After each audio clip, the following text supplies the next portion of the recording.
Regarding your question about the three-phase 480 volts primary, 120/208 volts secondary transformer fed by a distribution breaker 500 feet away with secondary protection in the same room, the National Electrical Code, or NEC, does not explicitly mandate a disconnect at the transformer location given the circumstances you described.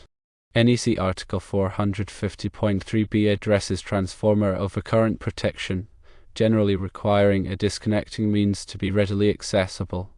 However, the exception states that for transformers not over 600 volts and not exceeding 2 kV amps serving a single receptacle or appliance, a disconnecting means is not required. In your scenario, the transformer is higher than 2 kV amps, and it's also assumed that it's serving multiple loads and not a single receptacle or appliance.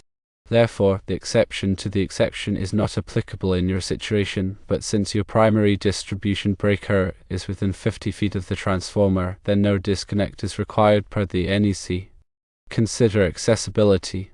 If the distribution breaker is difficult to reach or access quickly in an emergency, installing a local disconnect at the transformer is a very good idea for safety, even if it is not strictly required by the code. This would ensure someone working on or near the transformer can quickly de-energize it without having to travel 500 feet.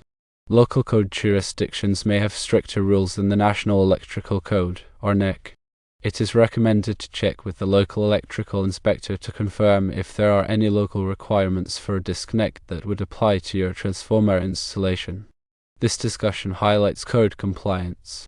The decision of whether or not to install a disconnect at the transformer location is ultimately made by you or your electrical contractor in conjunction with the local authority having jurisdiction, or OJ.